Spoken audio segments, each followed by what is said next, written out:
feel like it was a setup. Yes, I do. I do. I don't know what the how the one motherfucking shooter, one person, how the would he knew? 4 years after Jaydayoungins was killed, his mother is still talking. And what she is saying has people pointing fingers at the one person who was standing right next to her son when the bullets started flying. His own father. She believes it was a setup. She has been asking publicly how anyone knew where her son was going to be in that 15-minute window. And the fact that his father survived the same ambush that killed him has never stopped being part of that conversation. No arrests, no answers, and a father who walked away while his son did not. Stay with us because this story goes places most people are not ready to go. Yo, what's good, fam? Today we are breaking down the life and death of Jaydayoungins, where he came from, what he built, what happened on July 27, 2022, and what his family has been dealing with ever since. Let's get into it. Javorius Tyke Scott was born on July 15, 1998, in Bogaloosa, Louisiana. If you have never heard of Bogaloosa, that is part of the story. It is a small city of roughly 10,000 people located in Washington Parish, in the southeastern corner of Louisiana, about 60 miles north of New Orleans, near the Mississippi border. It is not a city that appears in many conversations about culture or economic opportunity. It is a city that appears in conversations about poverty, industrial decline, and what happens when communities get left behind for long enough that crime becomes the primary economic and social infrastructure for young men with nowhere else to go. Bogaloosa was once a thriving paper mill town. The International Paper Mill still operates on the edge of the city, visible from the police department and the jail. But the economic diversification that would have given Bogaloosa's young people more options never materialized at scale. What filled that gap, what it often feels in places like this across the South, is the informal economy, the one that runs on cash and carries consequences. Jaydayoungins grew up in that environment. His mother raised him in Bogaloosa. The city had already been dealing with elevated rates of violent crime relative to his size well before her son put it on the map musically. The fact that he grew up there and still came back, still lived there, still was killed there, tells you something about the kind of loyalty and rootedness that defined him as a person even after fame gave him options. He could have been anywhere. He was in Bogaloosa. That is not a small detail about his character. It is one of the most important ones. He started making music as a teenager and began releasing material in 2016.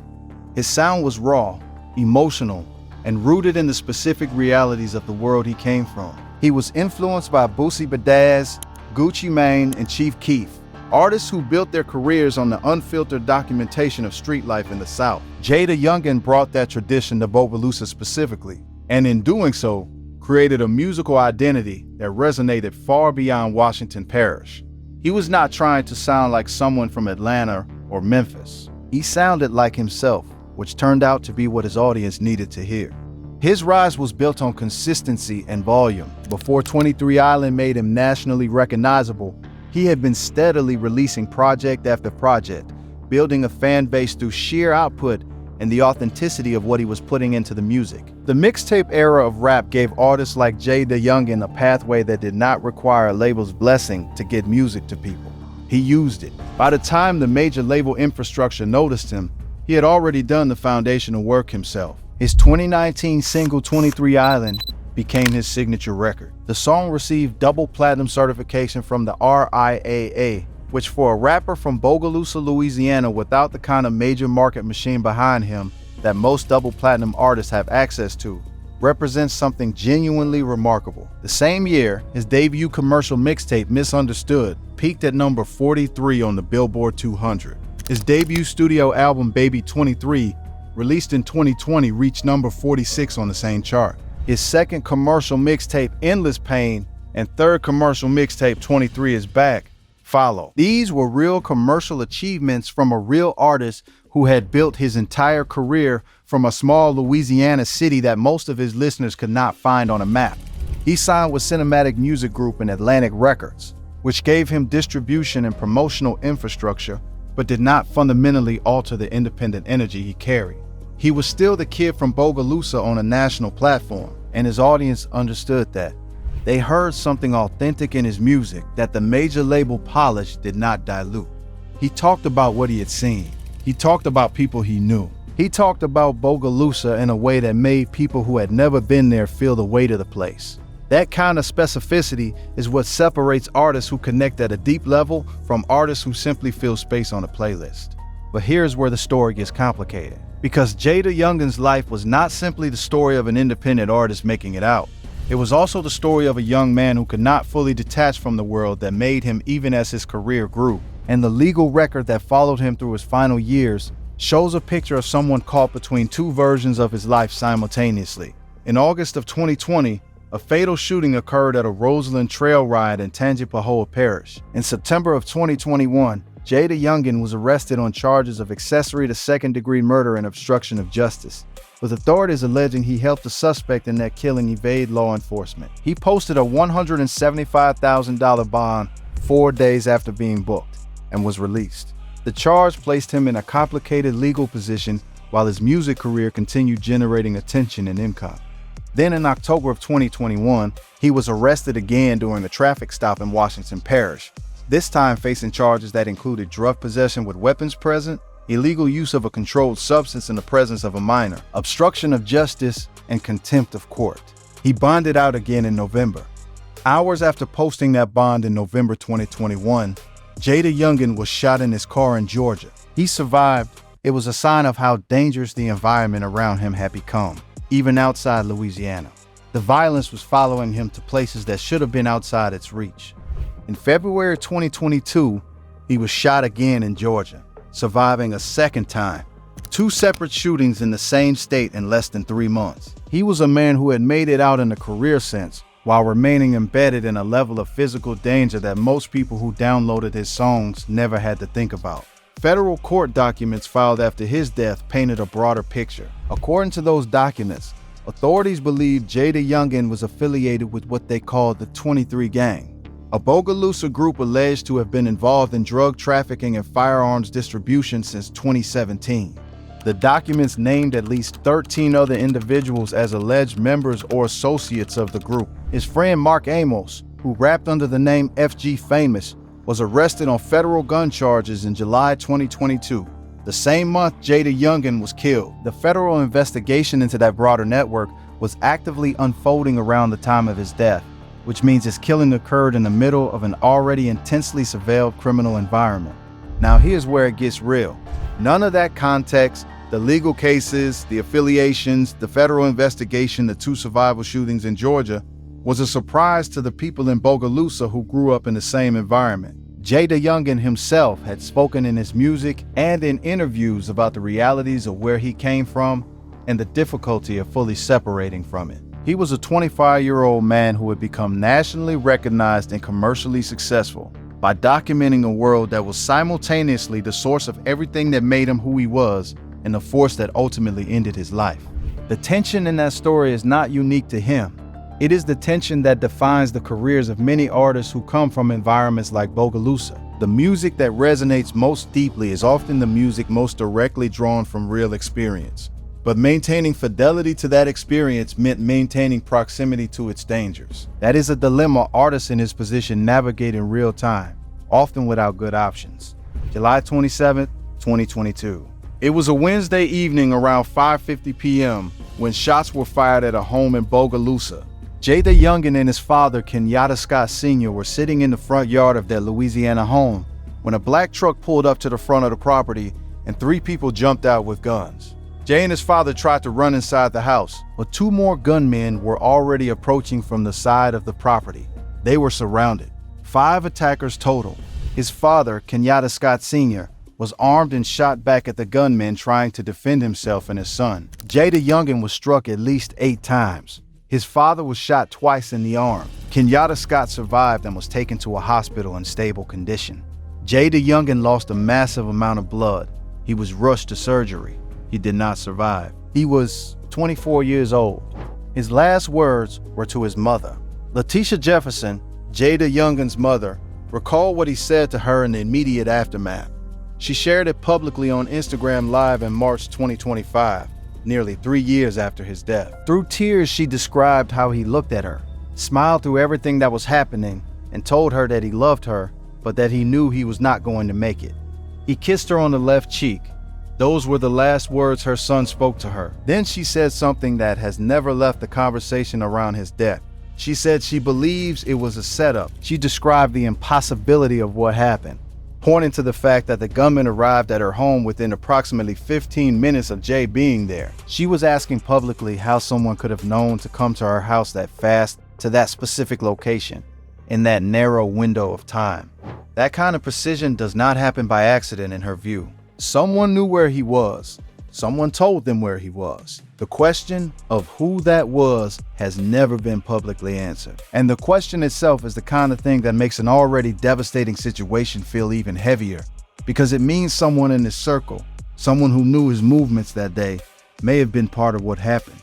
Kenyatta Scott Sr., who was shot defending his son, told TMZ in the days after the killing that he believes the murder was the result of jealousy, that whoever was behind the shooting was envious of Jaydayoungins' success, of the fact that he had made it out of Bogaloosa while others stayed behind. He added that his son did not have beef with specific known enemies and did not believe Jay knew the gunman personally. Police Chief Kendall Bullen indicated that authorities were considering all motives, including gang-related and retaliatory violence. There is also one more detail about the aftermath that Letitia Jefferson made public. According to her account, police searched her home after the shooting and took $90,000 that had belonged to her son. Grieving a son who was just killed and simultaneously having his money removed from your house by the same institution that is supposed to be finding who is responsible, that is an additional layer of pain that rarely gets mentioned in the coverage. The immediate aftermath in Bogaloosa was violent. 3 additional shootings took place later that same night in the area. A vehicle was hit by bullets near Superior Avenue. Drive-by incidents occurred near Potomac Street and near Marshall Richardson Road. The police chief Kendall Bullen told reporters that authorities believed the violence was retaliatory in nature. The city was responding to his death in the way that communities under the kind of structural pressure Bogaloosa was under respond to the death of a significant figure, with more violence, as other parties in the underlying disputes took the moment of chaos as an opening for settling their own accounts. Bogaloosa Mayor Wendy O'Quinn Perrette released a public statement calling it a senseless shooting and asked Louisiana State Police to assist local authorities with the investigation. The involvement of state police reflected what local departments in small cities frequently require: additional capacity that a department the size of Bogaloosa's cannot provide on its own for an investigation of this scale and complexity. His funeral was held at Bogaloosa High School on August 8, 2022. Hundreds of mourners attended. The image of a rapper being memorialized at the same high school building that represents the legitimate institutional future that communities try to steer their young people toward is itself a statement about the contradictions in Jaydayoungins' life. And in Bogaloosa's life, he was the city's biggest cultural export. He was buried there, mourned by the same community that had watched him grow up and watched the environment around him create the conditions for his death. His grandfather, L.C. Jefferson, said in the days that followed that there will be no stone left unturned until they find out who took him. Now here's what makes this story different from a lot of rap deaths. The case is still open. As of 2026, no arrests have been made in connection with Jaydayoungins' murder. The Bogaloosa Police Department has not publicly identified any suspects. 3 years of investigation have not produced a public charging document naming the people responsible. For a case that involved a nationally known recording artist shot in front of his father by multiple gunmen on a Wednesday evening in the residential area, the absence of arrests is significant.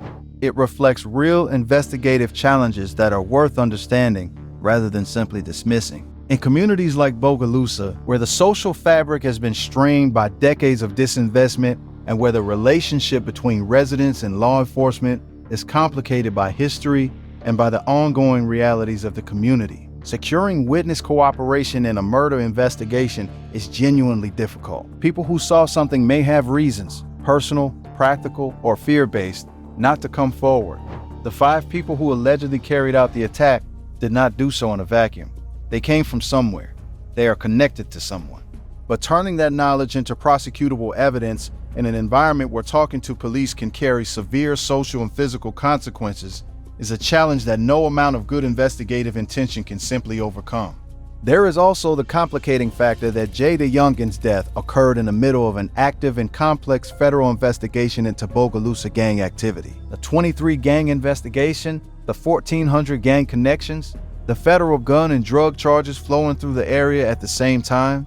All of that was happening simultaneously. When multiple investigations are running in overlapping territory, the coordination between local and federal authorities adds layers of complexity.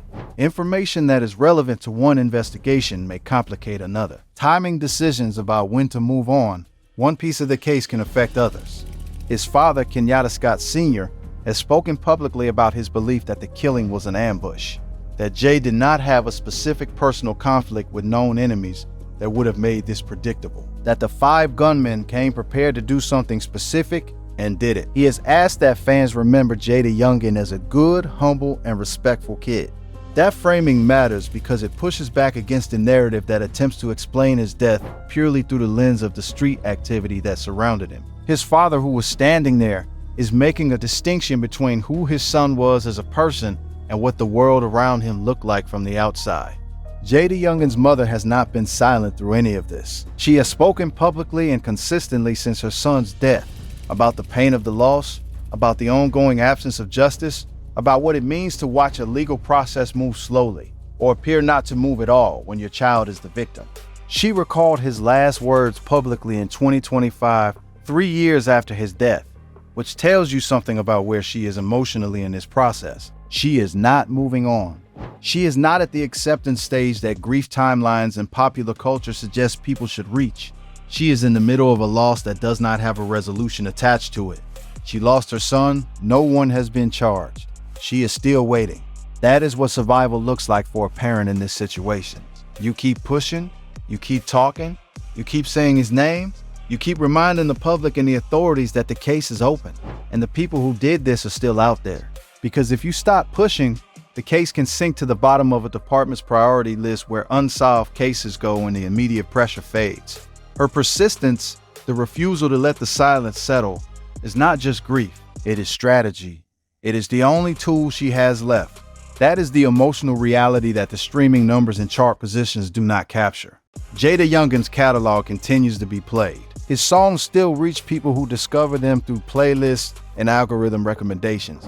His double platinum single still accumulates streams, but the people who loved him, his mother, his father who was shot beside him, his young son who was 2 years old when he died, are living in a Bogaloosa where the investigation is open and the answers are not there yet. The grandfather, L.C. Jefferson, said in the days after the shooting that there will be no stone left unturned until they find out who took him. That statement was made in 2022. It is 2026. The stones are still being turned. The names have not come. Real talk, the story of Jaydayoungins is not simply the story of a rapper who died young. It is the story of what happens when talent and ambition and loyalty to home collide with the specific violence that certain American communities have been left to absorb without adequate resources, without adequate investment, and without the kind of sustained institutional attention that would make cases like this one easier to solve. Bogaloosa is not an anomaly.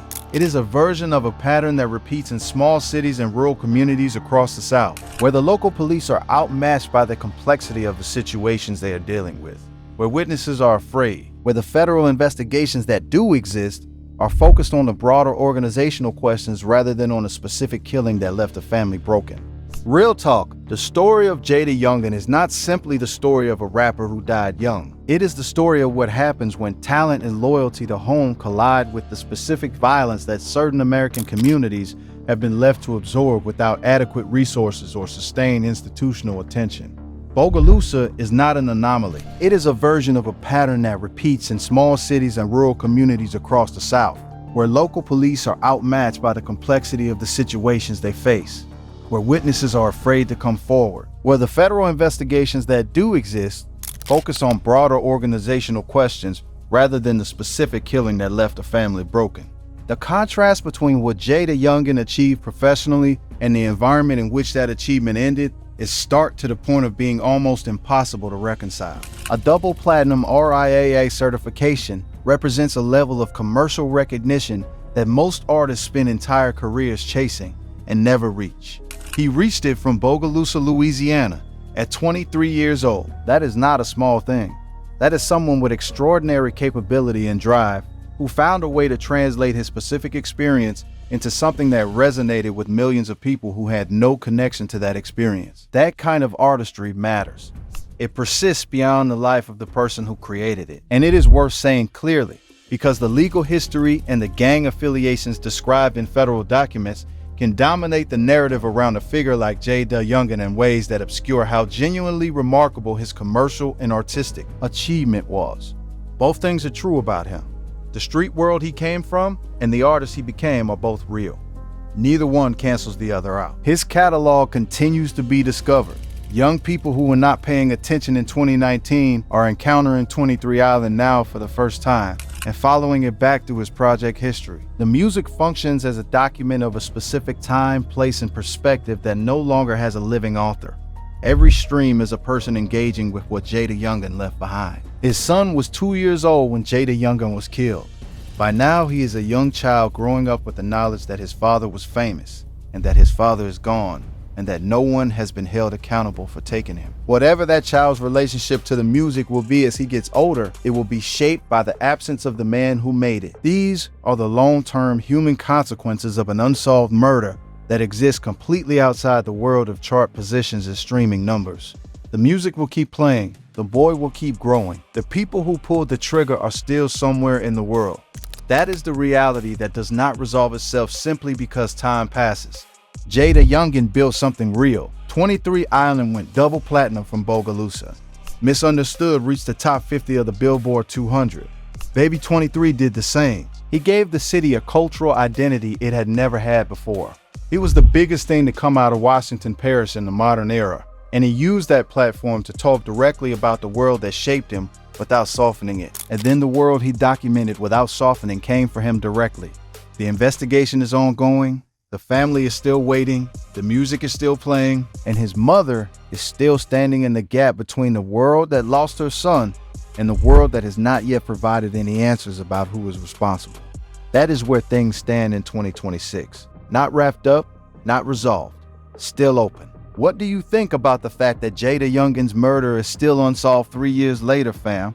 And do you think more resources should be directed towards solving murders in smaller cities where the victims happen to be famous? Do you think his mother is going to get the answer she deserves? Drop your thoughts in the comments below. Make sure you subscribe because we keep covering the stories that go deeper than the headlines.